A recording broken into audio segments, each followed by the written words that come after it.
Penggunaan media sosial, maka dapat disimpulkan penggunaan media sosial adalah proses atau kegiatan yang dilakukan seseorang dengan sebuah media yang dapat digunakan untuk berbagi informasi, berbagi ide, berkreasi, berpikir, berdebat, maupun menemukan teman baru dengan sebuah aplikasi online. Adapun pengertian media sosial menurut Chris Girard, media sosial adalah alat jasa dan komunikasi yang memfasilitasi hubungan antara orang dengan satu sama lain dan memiliki kepentingan atau kepentingan yang sama. Berikut ini adalah beberapa fungsi media sosial. Yang pertama, sebagai aktualisasi diri. Untuk sebagian besar orang, media sosial adalah tempat untuk aktualisasi diri. Mereka dapat menunjukkan bakat serta keunikan di media sosial, sehingga bisa dilihat banyak orang. Tidak heran mengapa saat ini banyak sekali artis yang berlomba-lomba untuk terkenal di media sosial mereka. Yang kedua, membentuk komunitas. Komunitas online saat ini sangat mudah untuk ditemui, baik itu di web forum ataupun di web social network yang lainnya. Media sosial juga dapat dijadikan sebagai wadah tempat berkumpulnya masyarakat online yang mempunyai atensi, bakat, hobi, cita-cita yang sama untuk saling berbicara serta bertukar data ataupun berpendapat. Yang ketiga, menjalin hubungan pribadi. Media sosial dapat pula difungsikan sebagai aktivitas yang sangat penting dalam menjalin hubungan personal dengan orang lain secara individu. Terdapat banyak sekali pengguna media sosial yang saat ini dapat menemukan seperti pendamping hidup, sahabat, rekan bisnis di media sosial tersebut. Dan yang keempat, media pemasaran. Media sosial juga dapat dimanfaatkan sebagai media pemasaran. Penggunaan media sosial yang saat ini, seperti yang kita ketahui, sangat banyak sekali orang-orang yang menggunakan media sosial.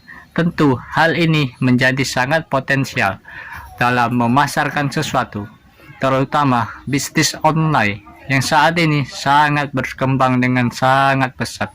Oleh karena itu, banyak sekali pelaku bisnis memanfaatkan media sosial ini sebagai sarana promosi dalam memasarkan produk mereka.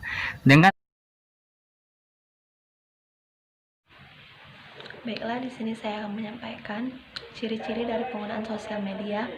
Yang pertama, pesan yang disampaikan tidak hanya untuk satu orang saja, namun bisa berbagai banyak orang. Contohnya, pesan melalui SMS maupun internet. Pesan yang disampaikan itu bebas tanpa harus melalui suatu gatekeeper. Yang kedua, pesan yang disampaikan cenderung lebih cepat dibanding media lainnya. Penerima pesan yang menentukan waktu interaksi. Hai, aku Erin. Aku mau ngelanjutin materi mengenai dampak positif dan negatifnya bersosial media. Jadi sekarang aku mau masuk ke penjelasan dampak negatif dari bersosial media. Oke, kalau kita mau mikir yang negatifnya itu banyak banget.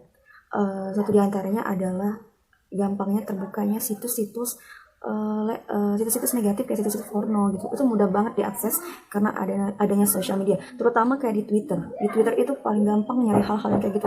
Suatu hal yang viral itu pasti di Twitter duluan yang bakal lebih tahu informasinya. Kemudian next, dampak negatifnya adalah buat kita jadi kecanduan. Pengen main handphone terus, jadi males belajar, jadi males nyari kerjaan, jadi males nyari duit karena keasikan scrolling di sosial media.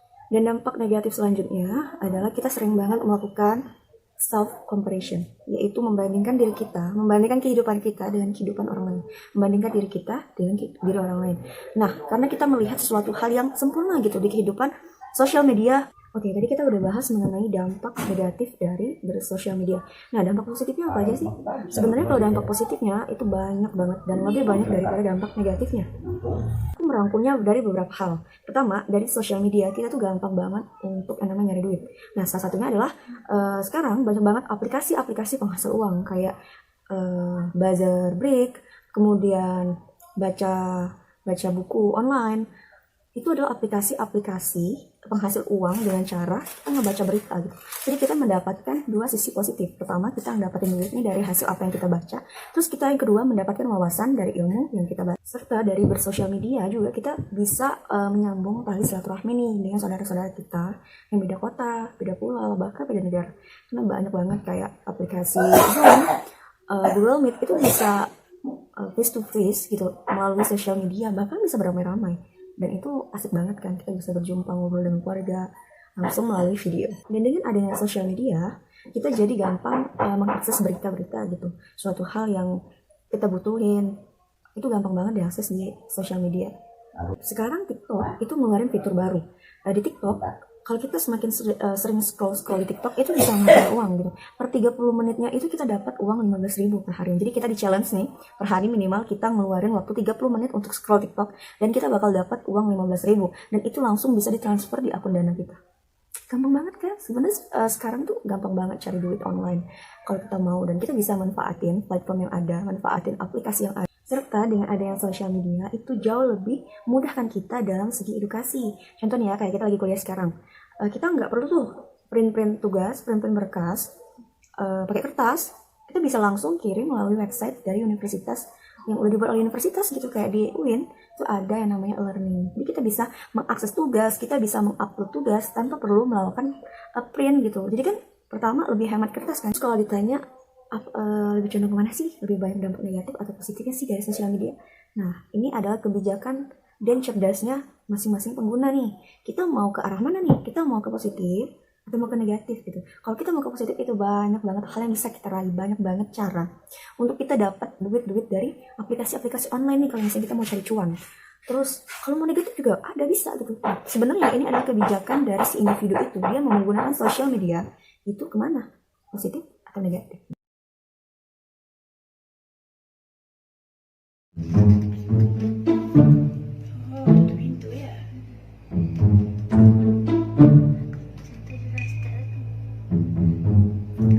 Tu je lah kerja dia. Setiap hari macam tu. Inilah yang aku geram kalau dapat pekerja jenis macam ni.